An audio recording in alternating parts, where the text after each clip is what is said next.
महायुतीच्या जागांचा तिढा आता लवकरच सुटणार आहे। महायुतीच्या जागांचा तिढा सुटला।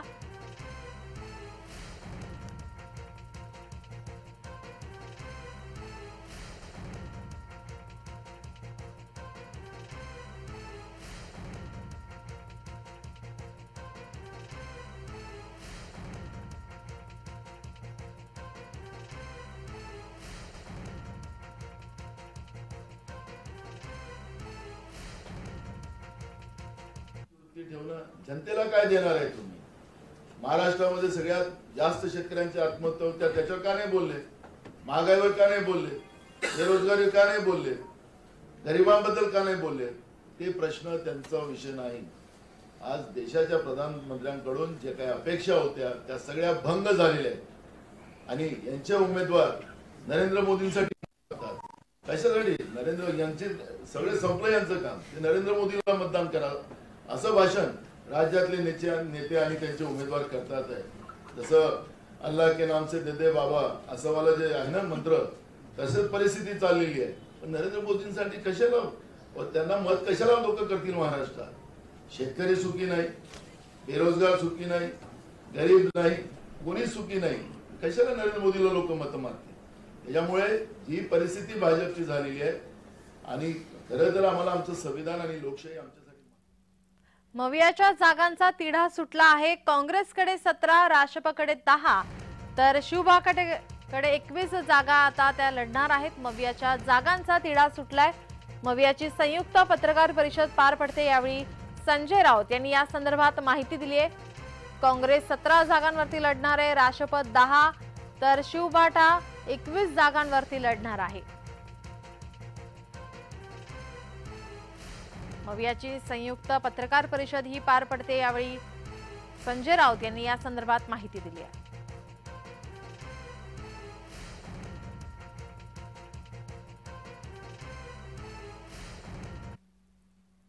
उद्धव ठाकरे बोलतात, थेट जाऊयात।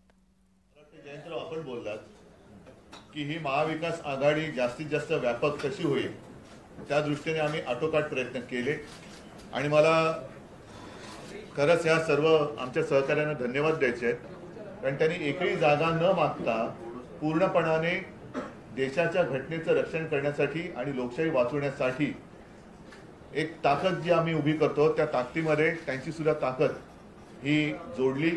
मला त्यांना खरंच मनापासून धन्यवाद द्यायचं। नुसतं तोंडावरती मी बोलत नाही, पण एकही जागा न मागता त्यांनी ही भूमिका स्वीकारली। आमची अपेक्षा अशी होती की प्रकाशजी सुद्धा आमच्या महाविकास आघाडी देखील त्यांना काही जागा आम्ही देऊ केल्या होत्या, दुर्दैवाने ते काही शक्य झालं नाही आणि म्हणूनच मी साधारणतः गेल्या आठवड्यामध्ये आपल्याशी बोलताना ही भूमिका जाहीर केली होती की ते काही जरी बोलले तरी आम्ही त्यांना काही उत्तर देणार नाही, कारण आजही प्रकाशजींबद्दल आमच्या मनामध्ये प्रेम आदर आहे। त्यांनी सुद्धा संविधान रक्षणासाठी एक दिलदारी किंवा मोठी भूमिका घेण्याची आवश्यकता आहे असं आम्हाला आजही वाटतं, पण आता तरी ते शक्य झालेलं नाहीये। भविष्यात काय कसं घडेल आपण बघू।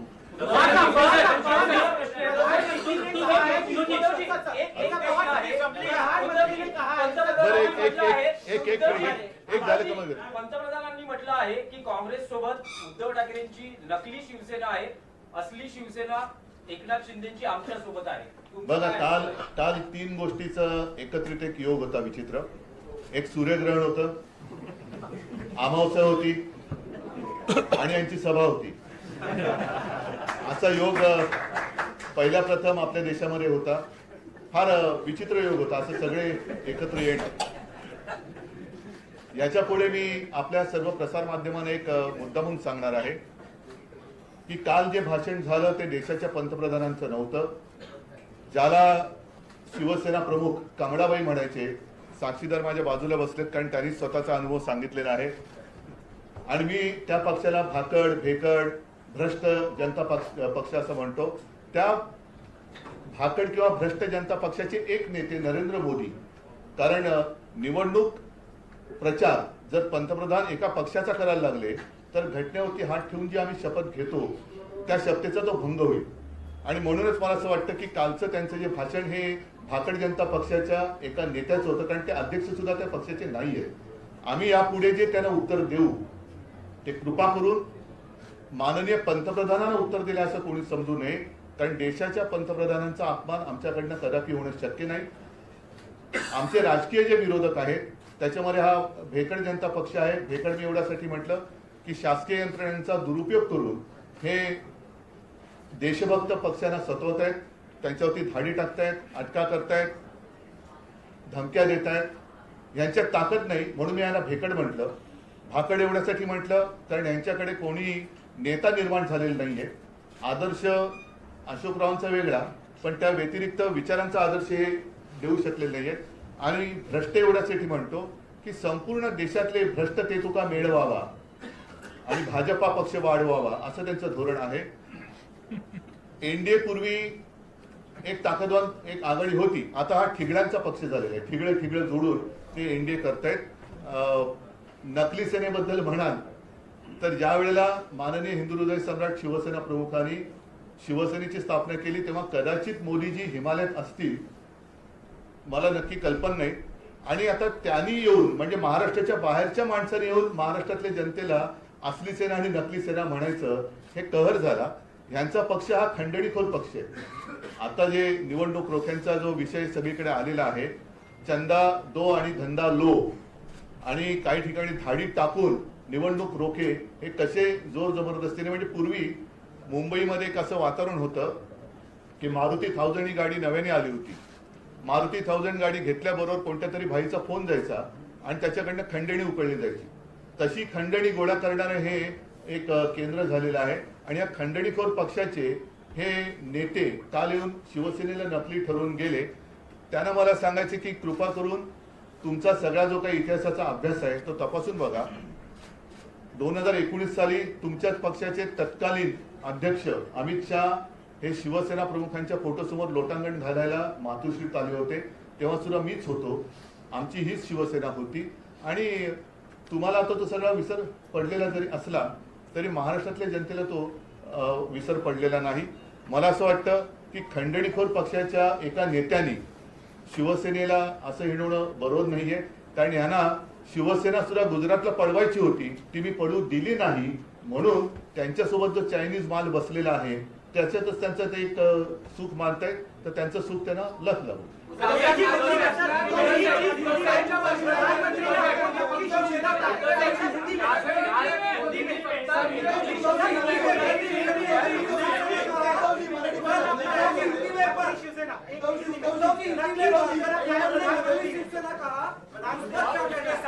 मोदी जी ने आपके पार्टी पर आरोप भी लगाए भ्रष्टाचार के. मैंने सारी बातें जो मराठी में कही शायद मुश्किल होगा हिंदी में ट्रांसलेट करना, लेकिन कल मोदी जी महाराष्ट्र में आए थे और कल का योग जैसे मैंने कहा कि ऐसा योग बहुत सालों के बाद आया. एक तो कल सूर्य ग्रहण था, अमावस भी थी और मोदी जी की सभा भी थी. तो इतना बुरा योग बहुत सालों के बाद शायद देश ने अनुभव किया है. और कल जो उन्होंने भाषण किया वो प्रधानमंत्री का नहीं था, भ्रष्ट जनता पार्टी के एक नेता नरेंद्र मोदी जी का था. मैंने पहले भी कहा है कि चुनाव अब शुरू हुआ है, चुनाव की तैयारी शुरू हुई है. प्रधानमंत्री अगर एक पार्टी का प्रचार करने लगे तो वो अच्छी बात नहीं है. और इसके आगे जब हम उनकी आलोचना करेंगे तो सब लोग ध्यान में रखें कि हम अपने देश के प्रधानमंत्री की आलोचना नहीं करेंगे.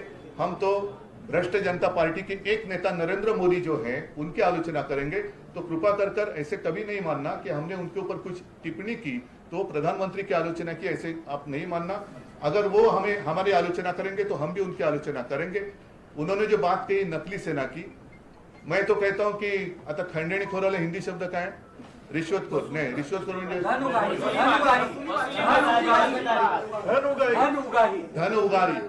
धन उगारी पार्टी के एक नेता नरेंद्र मोदी जी है. सभी लोग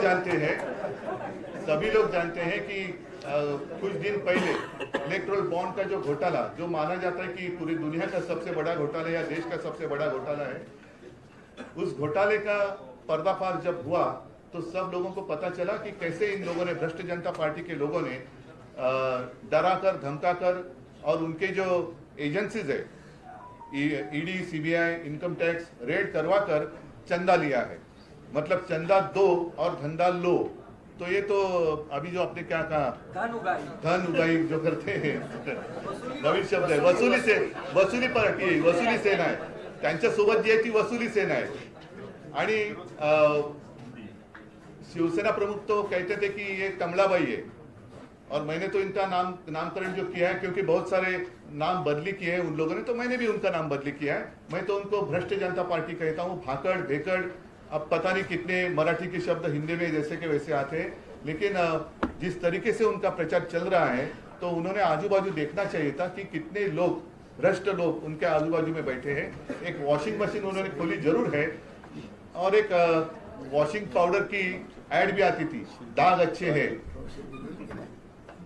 याद है ना आपको, दाग अच्छे हैं। तो अच्छे दाग वाले लोग या देखते हैं कि किसके ऊपर दाग है, जिसके ऊपर दाग है वो मोदी जी अपने पार्टी में लेते हैं और उनका सम्मान करते हैं। तो ऐसे रिश्वतखोर और भेकड़ भाकड़ भ्रष्ट जनता पार्टी के नेता अगर मेरी आलोचना करे तो मैं उसकी कोई कीमत नहीं देता।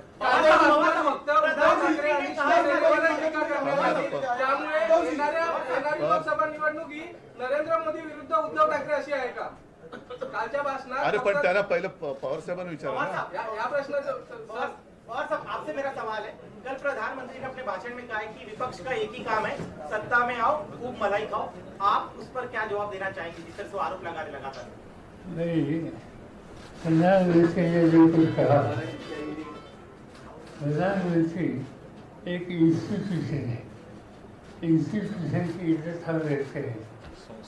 मगर मैं 1961 से आज तक देख रहा हूँ, कई प्रधानमंत्री मुझे दिखे दूर से नजदीक से। इस इंस्टीट्यूशन की इतनी बेइज्जत नरेंद्र मोदी ने जो की, इससे पहले किसी ने नहीं की। और इसलिए जो कुछ बोलते हैं वो इंस्टीट्यूशन की बेइज्जत करने जैसी बात करते हैं। इज रिस्पॉन्सिबल प्राइम मिनिस्टर कैसे हो सकता है कि अगर उस पद पर वैसे हुआ आदमी कैसे हो सकता है, इसका दर्शन उन्होंने किया। उद्धवजी, उत्तर मुंबईची जागा तुम्ही काँग्रेसला सोडलेली आहे, मात्र आपल्याच पक्षाचे विनोद घोसाळकर या ठिकाणी मशालसाठी मतं मागताना पाहायला मिळतं। त्यांच्याचा प्रश्न करणार की त्याची समजूत काढली आहे की नाही? हे खरं आहे की विनोद घोसाळकर यांनी प्रचार सुरू केला होता, पण विनोद घोसाळकर हे आमचे कट्टर शिवसैनिक आहेत। साहजिकच आहे, मध्ये जी जागा वाटपाची चर्चा सुरू होती त्यामध्ये उत्तर मुंबई काँग्रेसने लढावी का शिवसेनेने लढावी याच्याबद्दल आमच्यात चर्चा सुरू होती। दिवसामागून दिवस पुढे चालले होते, म्हणून एक तयारी असायला पाहिजे म्हणून विनोदनी तयारी नक्की सुरू केली होती। मात्र आज ही जागा आम्ही काँग्रेसला सोडल्यानंतर माझा तमाम जो तिथला शिवसैनिक आहे विनोद घोसाळकर सह ते महाविकास आघाडीचा उमेदवार निवडून आणण्यासाठी नक्की प्रयत्न करणार। नाना, अशी समजूत आपण विश्वजित कदम यांची काढलेली आहे का? आता ज्या वेळेला आम्ही यादी जाहीर करतो ते व्यवस्थित समजुतीने जाहीर करतो, त्याच्यामुळे आता त्याच्यावरती आता चर्चा थांबलेली आहे, आता प्रचाराला सुरुवात झाली। मला असं वाटतं आणखीन काही प्रश्न असतील वेगळे तर विचारा।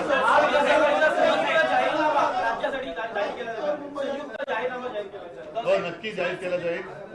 संपूर्ण देशासाठी काँग्रेसने एक उत्तम जाहीरनामा जाहीर केलेला आहे। साहजिकच आहे, इंडिया आघाडीचं सरकार आल्यानंतर हा जाहीरनामा सत्यावचननामा ज्याला आम्ही म्हणतो ते देण्याची आवश्यकता आहे। पण इंडिया बरोबर म्हणजे देशाच्या वचननाम्याबरोबर आपल्या महाराष्ट्राची सुद्धा जी काही महत्वाचे प्रश्न आहेत त्याच्यात आम्ही नक्की जोडू।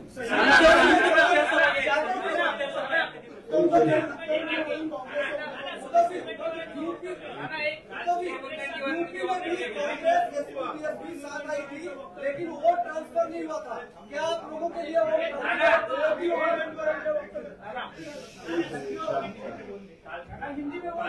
आपने मैनिफेस्टो की बात की, तो जो कांग्रेस ने जो मैनिफेस्टो डिक्लेयर किया वो सर्वसमावेश है।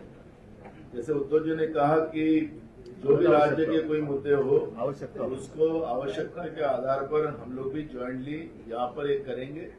उसमें आशा वर्कर हो, आंगनवाड़ी वर्कर हो या मध्याह्न भोजन पकाने वाली महिला हो, सबको दुगनी आय उसमें करके देने की बात हुई है।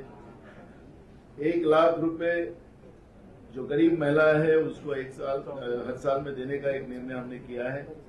जो देश में इन लोगों ने बेरोजगारी के लिए बेरोजगार देश बनाया है उसमें 30 लाख जो अभी नौकरियां बाकी है उसको केंद्र सरकार की वो तुरंत भरी जाएगी। और जो बच्चों को नौकरी नहीं मिल रही लेकिन उनको 8,500 रुपया स्टाइपेंड हर महीने में दिया जाएगा। और उनको उद्योगपति बनाने के लिए उनको 5,000 करोड़ रुपए का एक फंड